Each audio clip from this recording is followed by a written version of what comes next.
Leksjon 1. Håndtere uventede medisinske regninger. God ettermiddag, Anna. Håper dagen din går bra. God ettermiddag, John. Jeg har det veldig bra, takk. Hvilket tema har du i tankene i dag?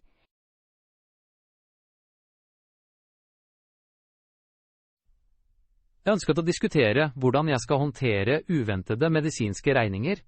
Det kan være en stressende situasjon. Det er et relevant tema. Mange mennesker står overfor uventede medisinske kostnader på et tidspunkt i livet.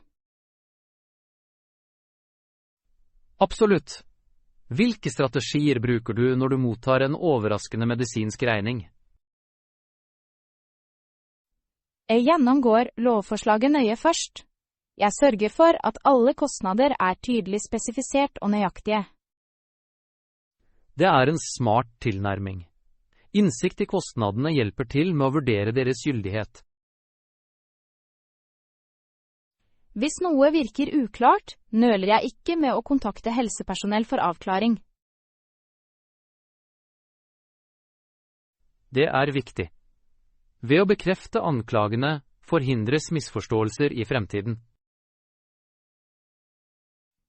Jeg undersøker også de typiske kostnadene for lignende tjenester. Denne kunnskapen kan hjelpe med forhandlinger.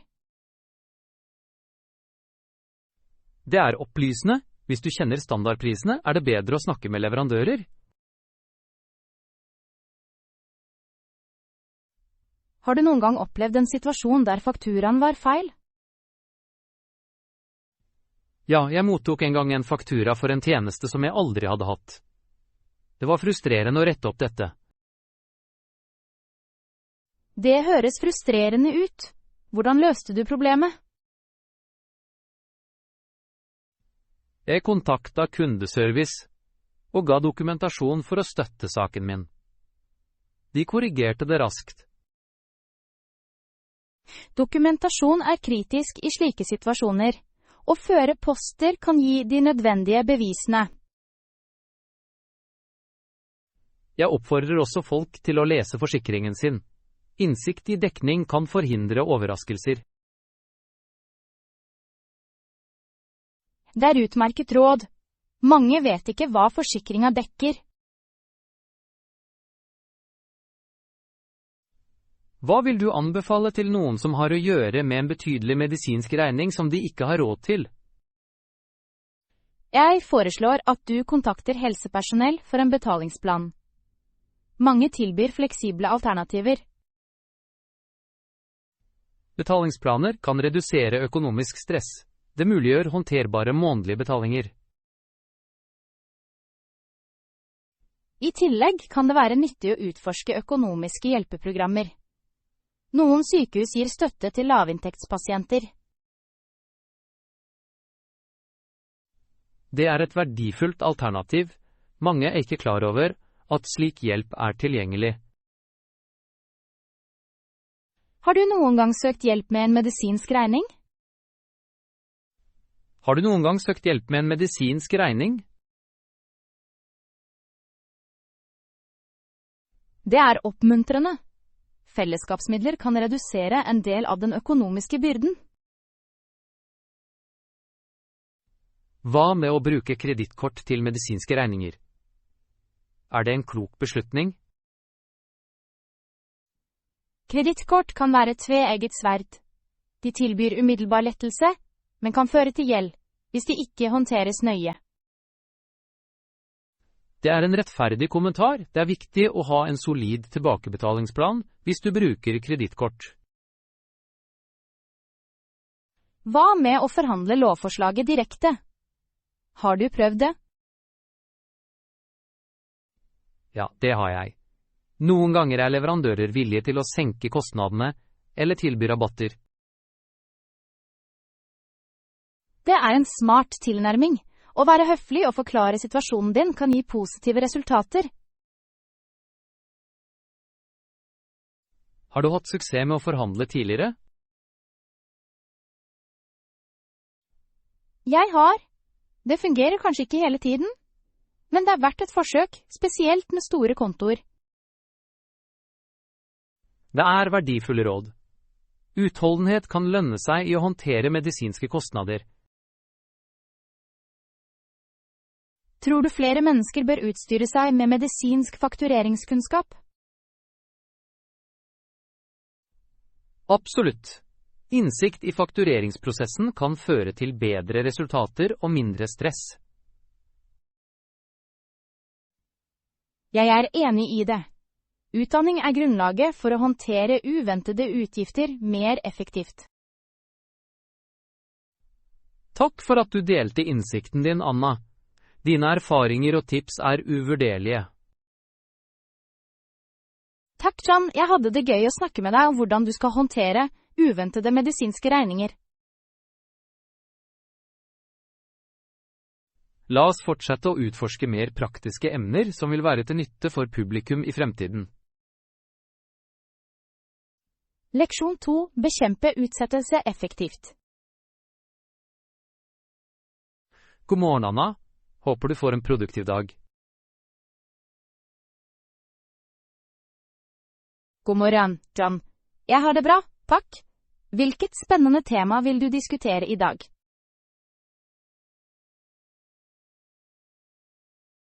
Jeg vil snakke om utsettelse. Hvilke strategier hjelper deg med å forhindre utsettelse?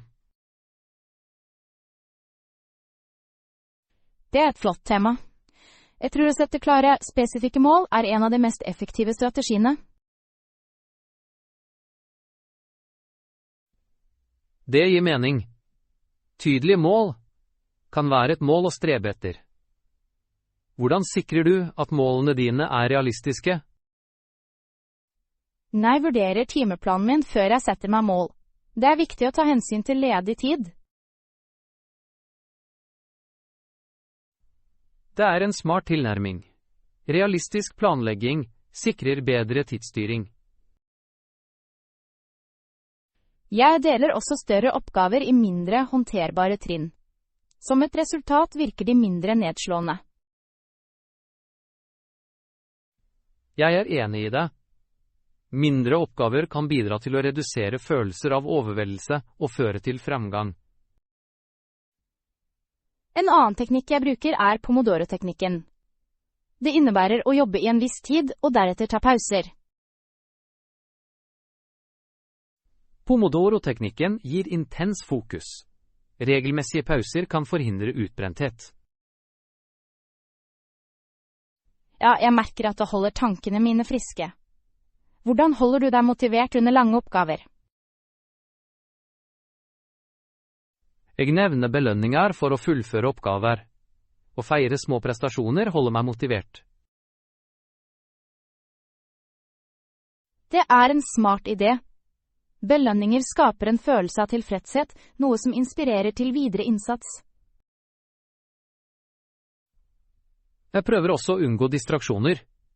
Å skape et fokusert miljø øker produktiviteten. Helt enig. Å gi slipp på distraksjoner gjør det lettere å konsentrere seg. Har du et bestemt sted hvor du foretrekker å jobbe? Det er det jeg gjør. Jeg foretrekker et stille rom med god belysning. Det hjelper meg å holde fokus. Det høres ideelt ut. Et komfortabelt og organisert arbeidsområde kan påvirke produktiviteten betydelig. Jeg begrenser også tiden min på sosiale medier mens jeg jobber. Det kan være en stor distraksjon. Sosiale medier kan faktisk ta verdifull tid. Å sette grenser er viktig. Har du noen gang prøvd å lage en daglig rutine for å bekjempe utsettelse? Ja, det har jeg.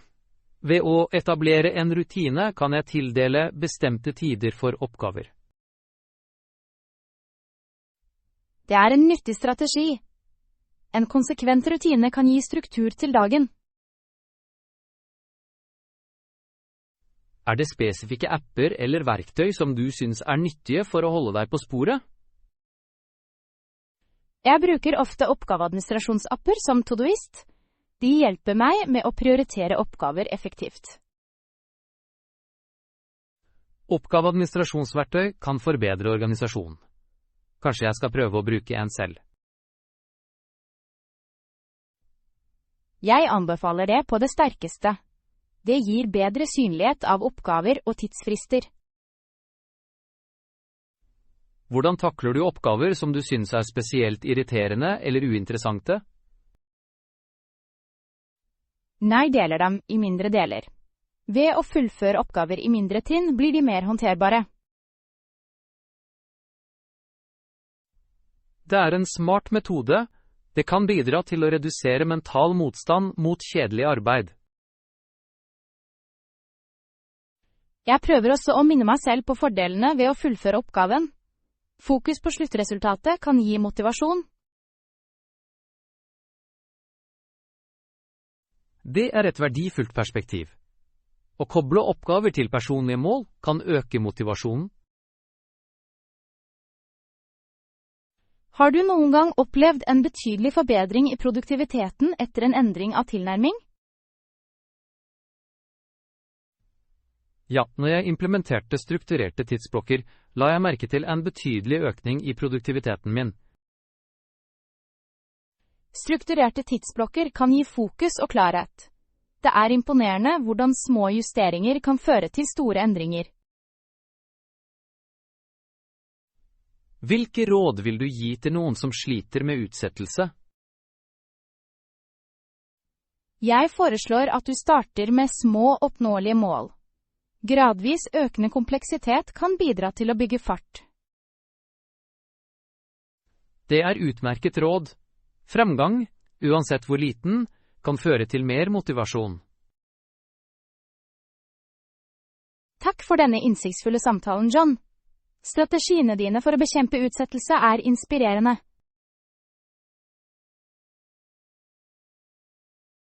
Takk, Anna. Jeg likte å diskutere effektive produktivitetsstrategier med deg. Leksjon 3. Administrere varsler for bedre fokus. God ettermiddag, Anna. Håper du nyter dagen. God ettermiddag, John. Jeg har det bra, takk. Hvilket tema har du i tankene i dag?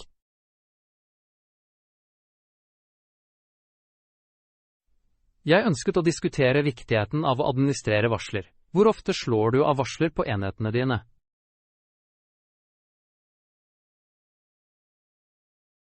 Det er et relevant tema. Jeg prøver å slå av ikke-essensielle varsler hver dag. De kan være veldig distraherende.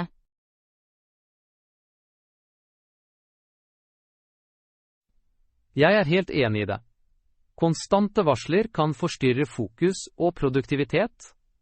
Hva anser du for å være viktige varsler? Jeg beholder bare varsler for viktige apper, for eksempel meldinger og kalenderpåminnelser. Alt annet kan vente. Det er et klokt valg.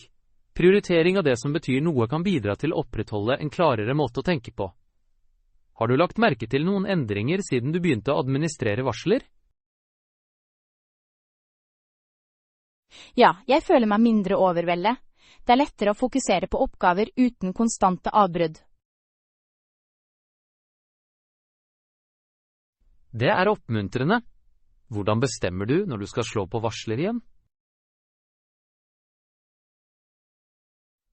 Jeg vurderer hvor presserende situasjonen er. Hvis jeg venter på noe viktig, kan jeg midlertidig slå varslene på igjen. Det er en praktisk strategi. Det sikrer at du holder deg oppdatert uten distraksjoner. Føler du deg skyldig over manglende varsler?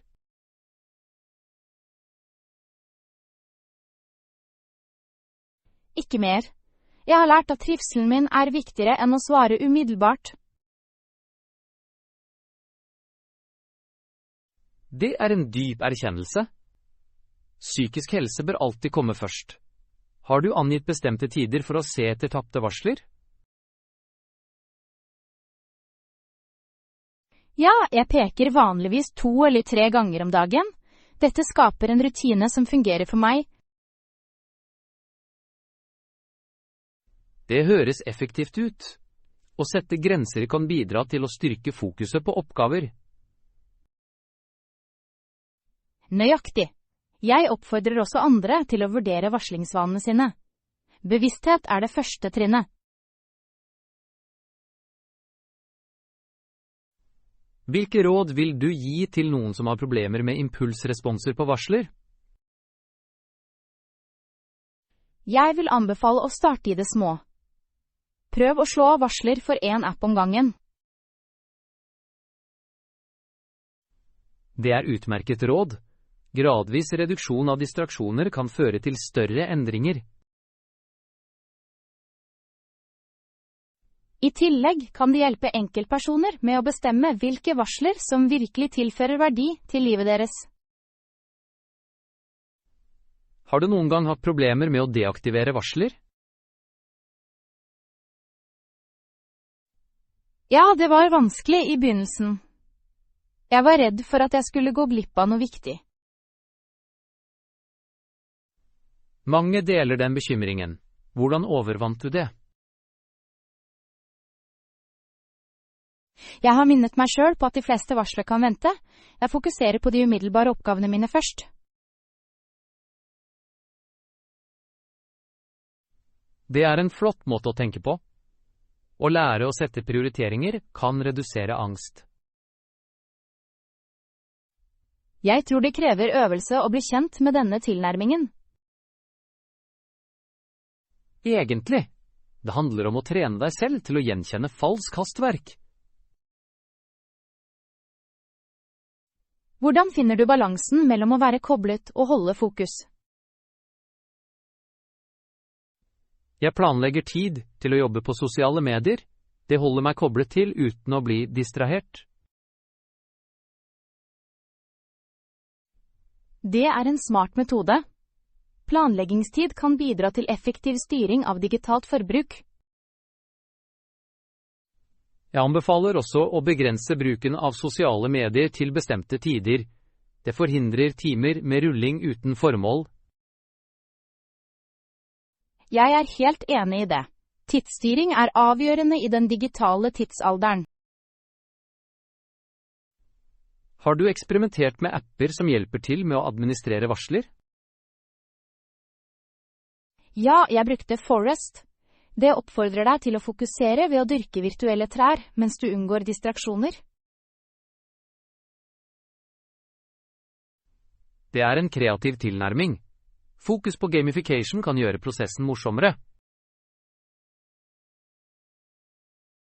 Nøyaktig. Jeg opplever at det holder meg motivert til ikke å bli distrahert. Takk for denne innsiktsfulle diskusjonen, Anna. Strategiene for varslingshåndtering er veldig nyttige. Takk, John. Jeg hadde det gøy å utforske dette viktige emnet med deg. La oss fortsette å diskutere flere måter å øke produktiviteten vår i fremtiden. Leksjon 4. Den store debatten. Trykk vs. Digitale bøker. God ettermiddag, Anna. Håper du har en fin dag. God ettermiddag, John. Jeg har det virkelig bra, takk. Hva er dagens tema?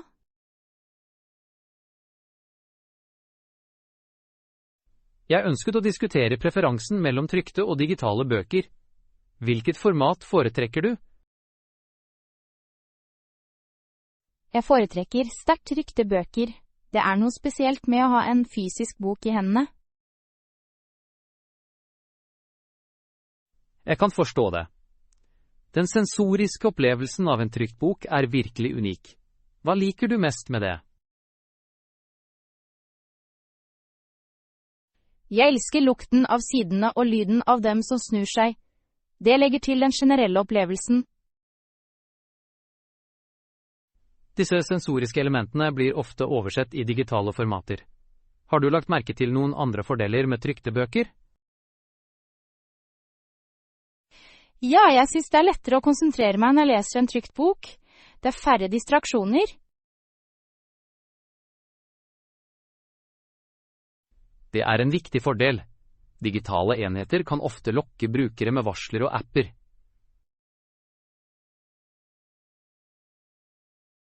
Nøyaktig. Når jeg leser en trykt bok, er jeg fullt engasjert i historien. Har du noen gang prøvd å lese digitalt? Jeg bruker en reiseleser for å spare plass, men jeg foretrekker fortsatt trykking. Det gir mening. E-lesere er nyttige, spesielt når du reiser. Hvilke funksjoner liker du med det? Jeg setter pris på den justerbare skriftstørrelsen. Det kan gjøre lesingen mer behagelig. Det er en utmerket funksjon. Noen mennesker liker også bakgrunnsbelysningen for å lese i lite lys.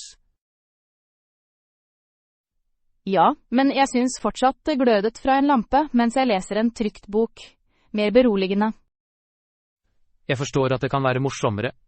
Hva med å ta notater? Syns du det er lettere i et format?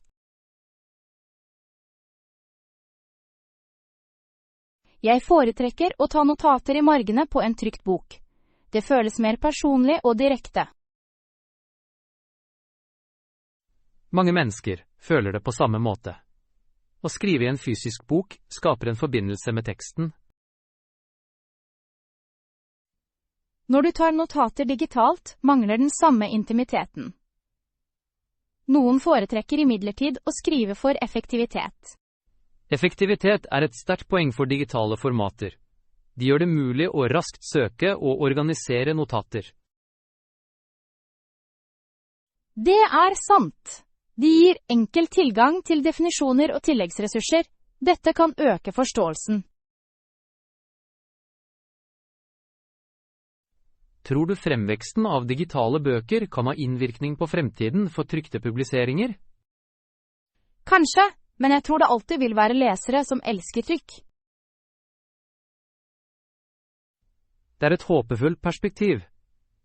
Trykte bøker har en viss nostalgi som er kjær for mange mennesker. Egentlig? Jeg tror biblioteker og uavhengige bokhandlere vil fortsette å gjøre det bra som samfunnssentre. Jeg håper det. Den håndgripelige opplevelsen av å bla gjennom hyller kan ikke etterlignes digitalt. Har du noen gang vært på et bibliotek og følt deg inspirert av den fysiske tilstedeværelsen av bøker? Ja. Atmosfæren i et bibliotek er beroligende og fremkaller en følelse av eventyr og oppdagelse. Jeg føler det på samme måte.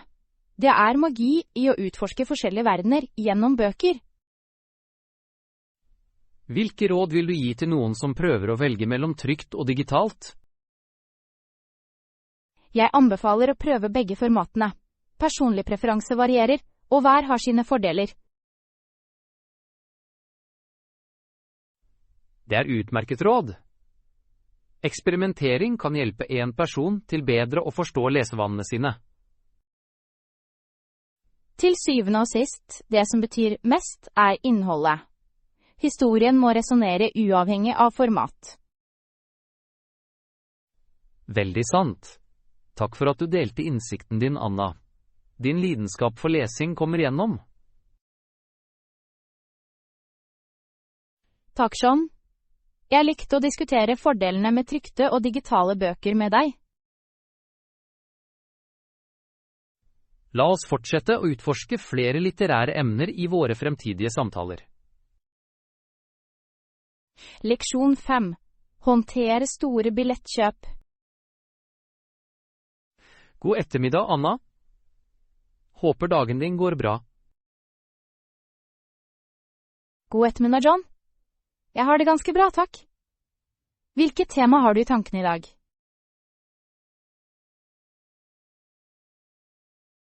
Jeg ønsker å diskutere prosessen med å kjøpe varer med store billetter. Hvilke skritt tar du når du foretar slike kjøp? Det er et viktig tema. Jeg nærmer meg varer med store billetter, med nøye planlegging og forskning. Det er en klok tilnærming. Hva er det første trinnet i prosessen din? Jeg begynner vanligvis med å identifisere mine behov og prioriteringer. Å forstå hva jeg virkelig trenger er viktig. Dette er et avgjørende første skritt. Hvordan samler du informasjon om varen du ønsker? Jeg gjør omfattende online-undersøkelser. Jeg leser anmeldelser og sammenligner spesifikasjoner. Sammenligning av ulike alternativer er viktig. Foretrekker du spesifikke kilder for anmeldelser? Jeg stoler ofte på pålitelige nettsteder og forbrukerrapporter. De tilbyr upartiske evalueringer.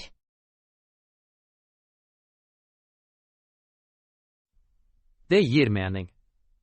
Å forstå både fordeler og ulemper kan bidra til å ta en informert beslutning.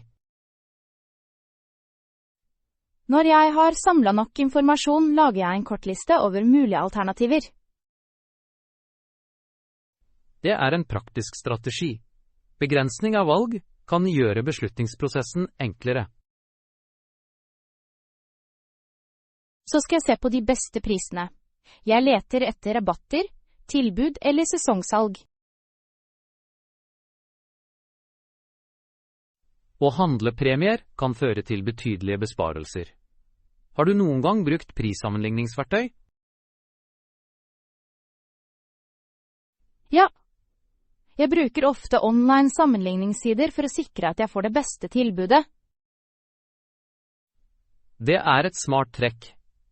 Teknologi kan hjelpe betydelig med kjøpsprosessen. Hvis jeg kan, foretrekker jeg å se varen personlig før jeg tar en endelig beslutning. Det er klokt. Hvis du opplever produktet førstehånds, kan du bedømme kvaliteten. Det er sant. Jeg legger også merke til butikkens returpolicy. Å vite at jeg kan returnere en vare hvis den ikke oppfyller forventningene mine, er avgjørende.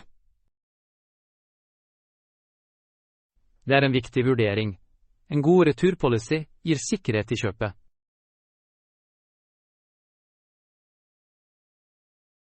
Har du noen gang møtt utfordringer når du kjøper en storbillett vare? Jeg har opplevd tilfeller der produktet ikke oppfylte forventningene mine etter kjøpet.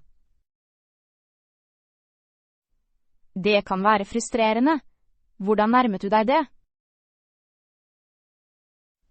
Jeg returnerte artikkelen og valgte en annen etter nærmere etterforskning. Noen ganger er retur det beste alternativet.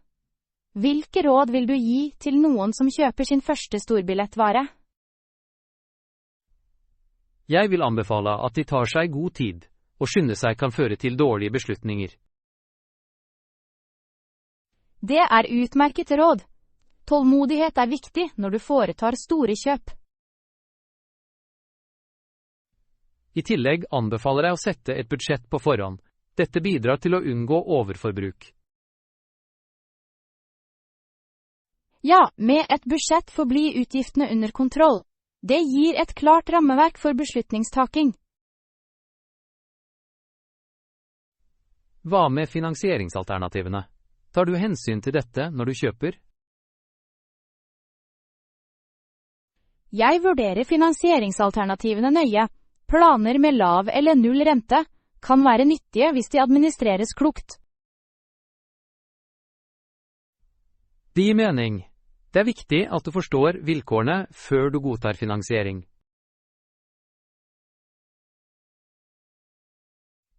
Nøyaktig. Åpenhet i detaljer bidrar til å forhindre uforutsette problemer senere. Tror du at sosiale påvirkninger påvirker beslutningene våre når vi kjøper varer med store billetter? Ja, samfunnet setter ofte folk under press mot visse merker eller modeller. Det er sant. Det er viktig å huske personlige behov først. Har du noen gang blitt guidet av populære trender når du kjøper? Det har jeg, men jeg prøver å holde begge føttene på bakken. Ved å fokusere på mine spesifikke behov, kan jeg motstå unødvendige fristelser. Det er en prisverdig tilnærming. Å være tro mot deg selv er viktig. Takk for at du delte tankene dine, Anna. Din innsikt i å kjøpe store billettvarer er uvurderlig. Takk, John. Jeg hadde det gøy å diskutere dette emnet med deg.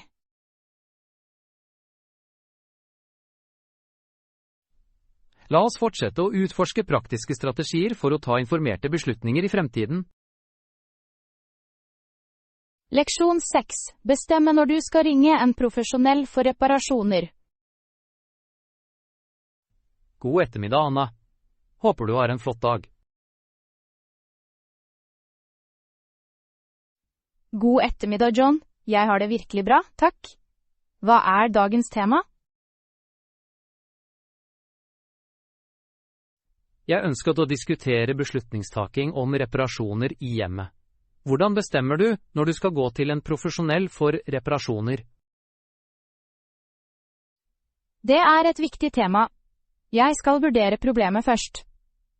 Å forstå problemet er avgjørende. Jeg er enig i det. Ved å vurdere situasjonen kan det avgjøres om profesjonell hjelp er nødvendig. Hva ser du etter i et problem? Jeg tar hensyn til kompleksiteten og risikoen som er involvert. Hvis det er et mindre problem, kan jeg prøve å fikse det selv. Det høres rimelig ut. Har du spesifikke oppgaver som du trygt kan utføre selv? Ja, jeg kan håndtere enkle oppgaver, som å bytte ut lysarmaturer eller fjerne tilstopping av avløp. Det er gode ferdigheter å ha, men hva med mer kompliserte ting? Hvis et problem er relatert til elektrisk arbeid eller rørleggerarbeid, foretrekker jeg å kontakte en profesjonell. Sikkerhet er min prioritet. Det er en klok beslutning. Komplekse problemer kan føre til kostbare feil hvis de ikke håndteres riktig. Nøyaktig! Jeg vurderer også hvor raskt reparasjonen må løses. Noen problemer kan ikke vente.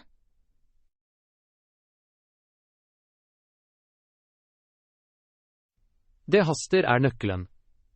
Hvordan finner du pålitelige reparatører?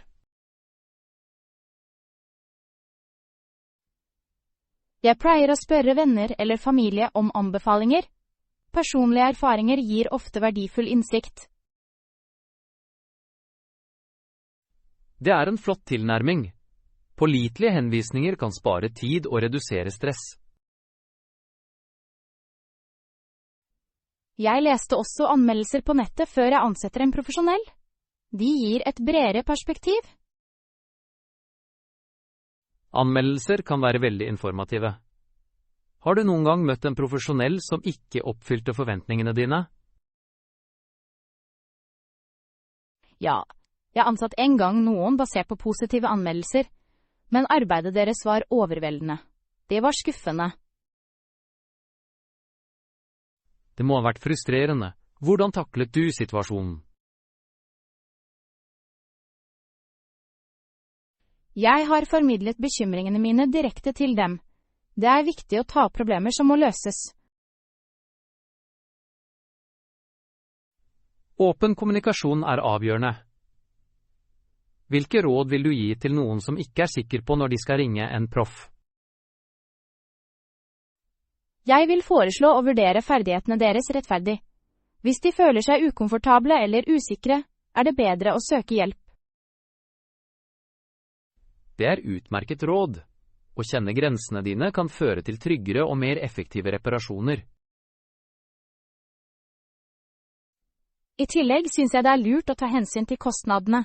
Noen ganger kan ansette en profesjonell spare penger i det lange løp. Absolutt. En forhastet DIY-reparasjon kan føre til ytterligere skade og høyere kostnader. Nøyaktig! Hvilke andre faktorer vurderer du før du tar en beslutning? Jeg vurderer bruken av tid. Hvis en reparasjon tar for mye tid eller krefter, pleier jeg å ringe inn en profesjonell. Det er en praktisk tilnærming. Tid er ofte like verdifull som penger. Tror du regelmessig vedlikehold kan forhindre behovet for reparasjoner? Ja, definitivt. Rutinemessig vedlikehold kan minimere potensielle problemer og forlenge levetiden til enheter. Forebyggende tiltak kan være svært kostnadseffektive. Jeg prøver å planlegge regelmessige vedlikeholdskontroller. Det er klokt. Å være proaktiv hjelper i det lange løp. Har du laget en vedlikeholdsplan for hjemmet ditt? Ja, jeg fører en kalender med påminnelser for oppgaver, som å bytte ut luftfiltre og sjekke røykvarslere. Det høres ut som et praktisk verktøy. Å holde seg organisert kan forhindre feil. Har du spesifikke vedlikeholdsrutiner du følger? Jeg sjekker taket og takrennene regelmessig, spesielt før regntida. Det er riktig. Godt vedlikehold kan forhindre betydelig skade senere. Takk for denne innsiktsfulle diskusjonen, Anna. Reparasjonsstrategiene dine er innsiktsfulle. Takk, Jan. Jeg likte å dele strategier og tips for å bestemme når jeg skal søke profesjonell hjelp.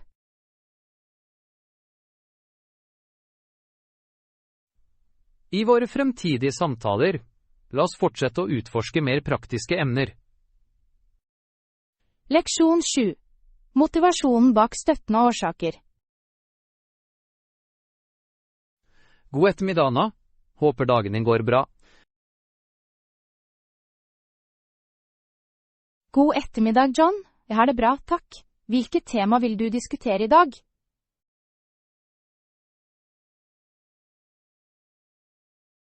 Jeg vil gjerne snakke om veldedighetsorganisasjoner. Hva inspirerer deg til å støtte en bestemt sak? Det er et viktig tema. Jeg er inspirert av en personlig tilknytning til sakene jeg støtter. Personlige forbindelser kan faktisk føre til handling. Kan du gi et eksempel? Sikker. Jeg støtter organisasjoner som fokuserer på mental helse. Jeg har sett kjære slite med relaterte problemer. Det er veldig rørende. Å oppleve utfordringer førstehånds kan øke empati og forståelse. Nøyaktig. Jeg tror det er viktig å ta til orde for bevissthet og støtte om mental helse. Advokatvirksomhet er viktig. Hvordan velger du hvilke organisasjoner du skal støtte?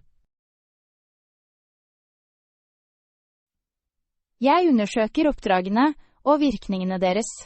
Jeg vil sørge for at bidragene mine gjør en forskjell. Det er en forsiktig tilnærming. Evaluering av effektiviteten til en organisasjon er avgjørende for meningsfull støtte. Jeg setter også pris på åpenhet. Organisasjoner som åpent deler hvordan midler brukes, vinner min tillit. Åpenhet skaper troverdighet. Er du frivillig i tillegg til å gi økonomiske bidrag? Ja, det gjør jeg. Frivillig arbeid lar meg se virkningen av støtten min førstehånds. Det høres givende ut. Hva slags frivillig arbeid gjør du? Jeg deltar i bevissthetskampanjer for mental helse. Jeg arrangerer også workshops for folk som leter etter støtte. Det er prisverdig. Å styrke andre gjennom kunnskap kan forandre liv. Jeg synes det er tilfredsstillende å tilby enkeltpersoner et trygt rom for å uttrykke seg. Har du lagt merke til endringer i samfunnet ditt som et resultat av dette arbeidet? Ja, jeg har sett mer bevissthet og åpenhet om psykiske problemer. Det er oppmuntrende. Det er en viktig prestasjon. Hva motiverer deg til å gjøre en så dedikert innsats? Å vite at jeg kan bidra til å bryte stigmaet rundt mental helse inspirerer meg. Å redusere stigma er avgjørende for å skape støttende miljøer. Har du opplevd problemer i advokatvirksomheten din? Ja, det er misforståelser og motvilje blant noen mennesker. Men jeg er opptatt av å trene andre.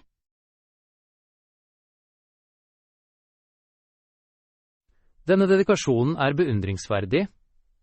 Hvordan takler du tilbakeslag fra folk som ikke liker å snakke om mental helse? Jeg er tålmodig og lytter til bekymringene deres.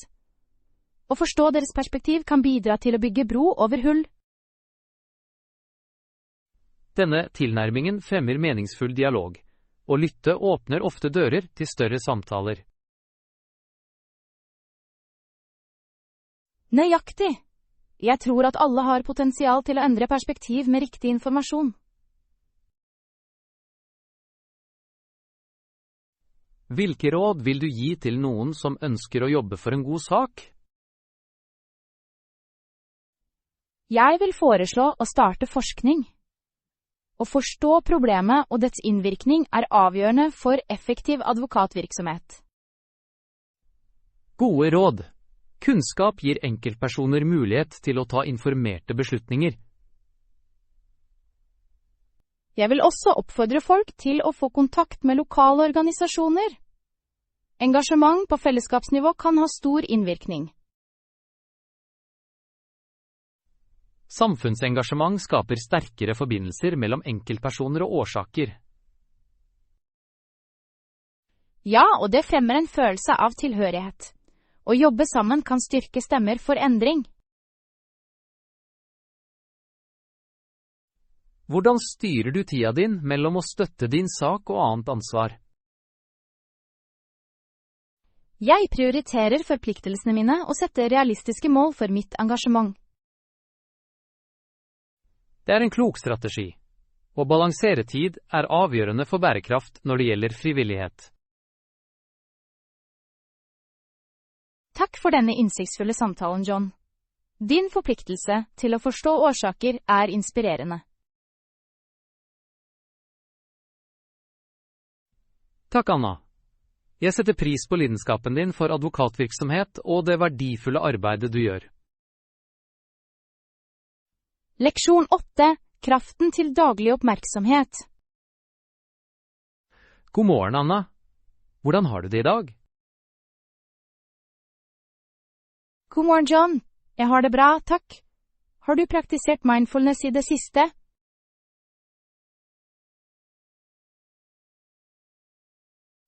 Ja, det har jeg. Jeg synes det er flott for min mentale klarhet. Gjør du mindfulness-øvelser?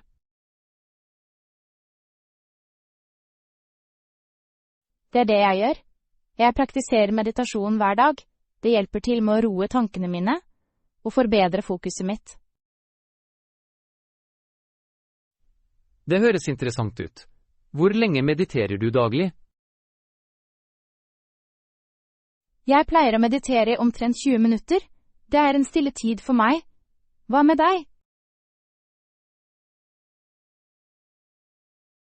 Jeg praktiserer mindfulness gjennom bevisste pusteteknikker.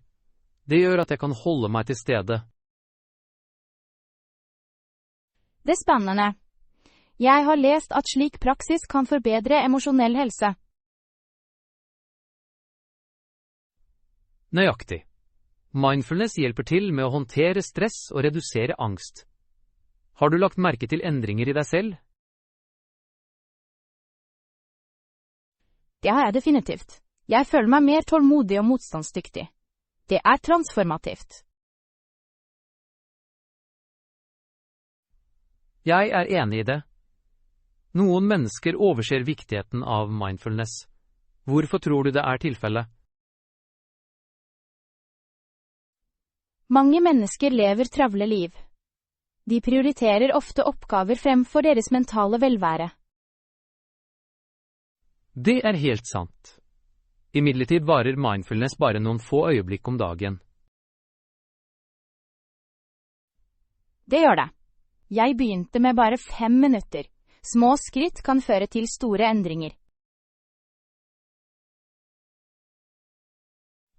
Absolutt. Jeg tror konsistens er nøkkelen. Har du møtt utfordringer?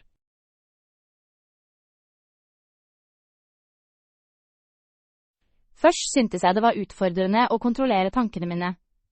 Over tid har det blitt lettere. Det er en veldig vanlig opplevelse. Mindfulness er en ferdighet som utvikler seg gradvis. Ja, det krever tålmodighet. Under treninga tenker jeg ofte tilbake på dagen min. Det er en flott tilnærming. Refleksjon kan gi verdifull innsikt. Egentlig. Jeg har lært om stressutløserne mine gjennom mindfulness. Å gjenkjenne triggere er viktig for personlig vekst. Hvordan takler du det nå? Jeg tar en pause og trekker pusten dypt. Det lar meg svare i stedet for å svare. Det er en verdifull teknikk. Bevisste reaksjoner kan forhindre misforståelser. Nøyaktig. Jeg bruker det også i samtaler. Det forbedrer kommunikasjonen. Jeg setter pris på det perspektivet. Mindfulness kan revolusjonere mellommenneskelige forhold. Det er virkelig mulig. Mange rapporterer forbedrede forhold gjennom mindfulness.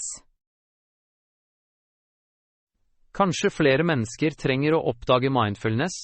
Det kan forandre livene deres. Jeg tror det.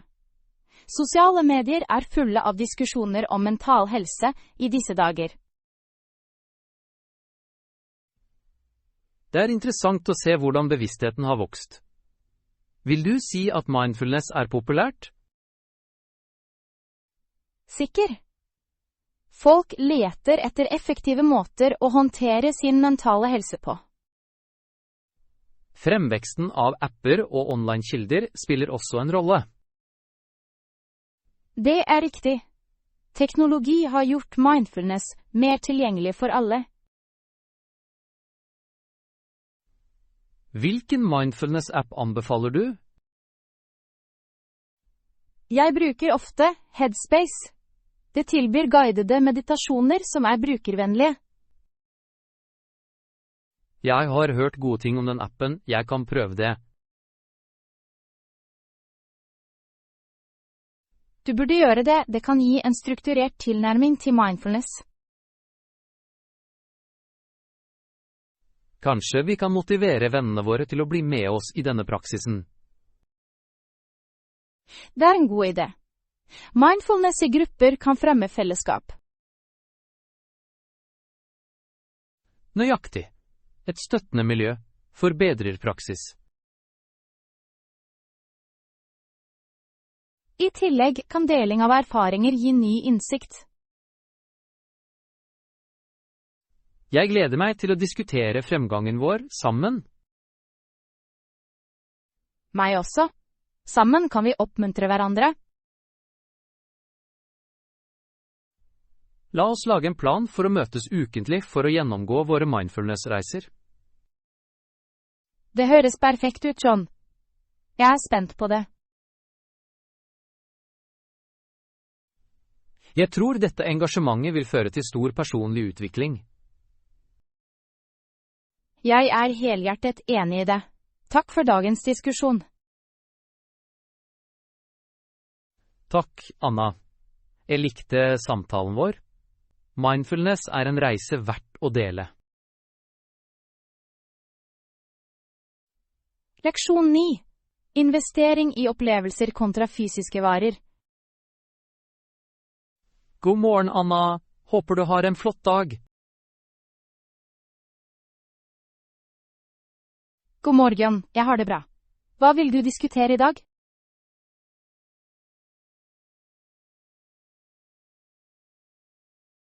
Jeg ønsket å utforske emnet investering. Investerer du mer i opplevelser eller fysiske varer? Jeg foretrekker å investere i opplevelser. De gir ofte mer glede og varige minner. Jeg kan forstå det. Erfaringer har en tendens til å berike livene våre på måter som materielle goder ikke kan. Nøyaktig. Å reise, delta på konserter og oppdage nye kulturer har en varig innvirkning. Har du gjort noen minneverdige turer i det siste? Ja, jeg reiste til Italia i fjor sommer. Kulturen, kunsten og kjøkkenet var utrolig. Det høres bra ut. Hva var din favorittdel av turen? Jeg elsket absolutt å besøke museene i Firenze. Kunsten var fantastisk. Kunst har så dype effekter på sinn og sjel. Fikk du innsikt under reisene dine? Jeg har lært å sette pris på forskjellige kulturer og perspektiver. Å reise utvider forståelsen. Det er en verdifull leksjon. Hvordan prioriterer du opplevelsene du ønsker å investere i? Jeg tenker på lidenskapene og interessene mine først. Jeg leter etter opplevelser som samsvarer med det. Det er en god strategi. Å matche opplevelser til interesser øker moroa. Har du også en tendens til å investere i opplevelser? Ja, jeg tror erfaringer er svært verdifulle. Men av og til investerer jeg i fysiske varer. Hva slags fysiske varer syns du er verdt å investere i? Jeg foretrekker å investere i kvalitetsverktøy og utstyr, spesielt for hobbyer som fotografering. Det gir mening. Kvalitetsverktøy kan forbedre opplevelsen og resultatene betydelig. Det er det de virkelig gjør. Imidlertid tror jeg fortsatt at opplevelser ofte resulterer i større lykke. Jeg er enig. Erfaringer skaper livslange minner, mens fysiske varer til slutt kan miste appellen. Har du tenkt på effekten av opplevelser på personlig vekst? Ja, erfaringer utfordrer oss ofte og hjelper oss å vokse som enkeltpersoner. Å komme seg ut av komfortsonen din er viktig for personlig utvikling. Nøyaktig.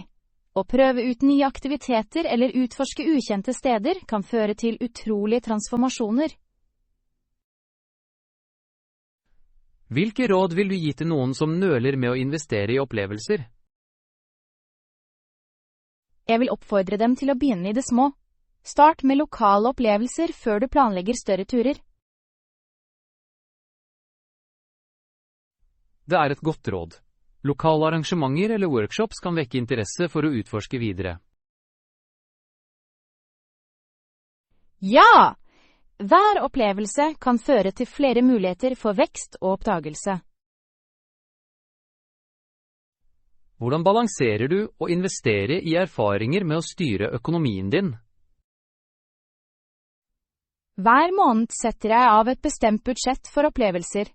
Det hjelper meg å planlegge uten å bruke for mye penger. Det er en klok tilnærming. Budsjettering sikrer at du kan nyte livet mens du forblir økonomisk ansvarlig. Tror du at sosiale verdier spiller en rolle i våre preferanser for opplevelser kontra varer? Absolutt. Samfunnet legger ofte vekt på materiell suksess, men erfaringer kan være langt mer tilfredsstillende. Det er viktig å skifte perspektiv til å verdsette erfaringer. De bidrar betydelig til vår lykke.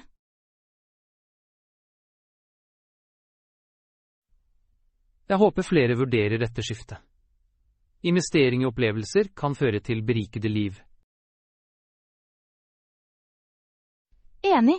La oss fortsette å utforske måter å dele dette perspektivet med andre.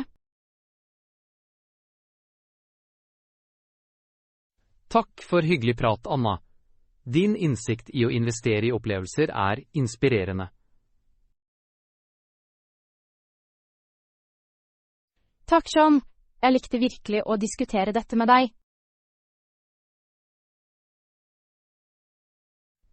La oss fortsette å oppmuntre hverandre til å ha verdifulle opplevelser i livet.